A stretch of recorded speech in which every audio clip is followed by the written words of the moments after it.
और इस वक्त की एक सबसे बड़ी खबर आपको बता दें, जहां नए कानून के तहत दिल्ली में पहली एफआईआर को लेकर खबर है। पहली एफआईआर दर्ज हुई है दिल्ली के कमला मार्केट थाने में और बीएनएस की धारा 285 के तहत दर्ज हुई एफआईआर को लेकर इस वक्त ये सबसे बड़ी खबर है, क्योंकि अब देश में आईपीसी की जगह अब बीएनएस लागू। तो इस वक्त की ये सबसे बड़ी खबर, जहां हमारे सहयोगी जितेंद्र इस वक्त हमें ज्वाइन कर चुके हैं। और जितेंद्र, नए कानून के तहत दिल्ली में दर्ज हुई पहली एफआईआर के बारे में क्या अपडेट?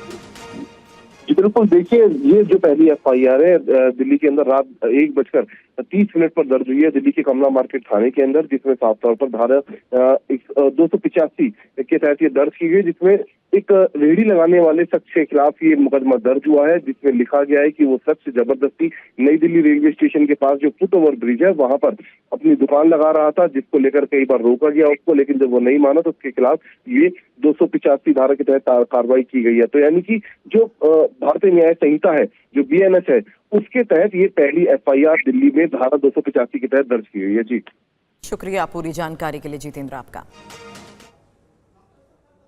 और बड़ी बात यह है कि आज से देश में 3 नए आपराधिक कानून लागू हो गए हैं। ये कानून ब्रिटिश राज में बने कानूनों की जगह लेंगे। नए कानून लागू होने से कई सारे नियम कायदे बदल गए हैं।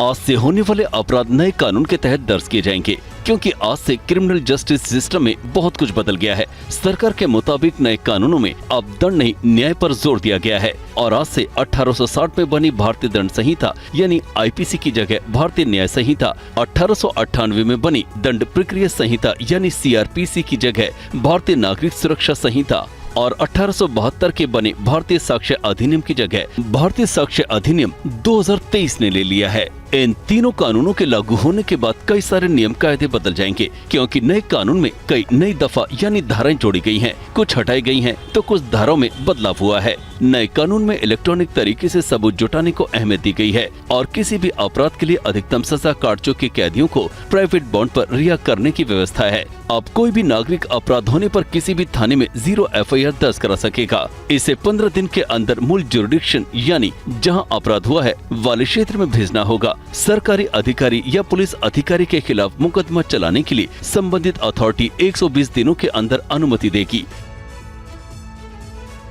इस वक्त एक और बड़ी खबर है, जहां लोकसभा में मनीष तिवारी का स्थगन प्रस्ताव नोटिस और कांग्रेस सांसद ने नए कानून पर चर्चा की मांग की है। आज से देश भर में लागू हुए हैं 3 नए आपराधिक कानून और उसी के तहत इस वक्त की ये सबसे बड़ी खबर, जहां कांग्रेस सांसद ने नए कानून पर चर्चा की है मांग। लोकसभा में मनीष तिवारी का स्थगन प्रस्ताव नोटिस।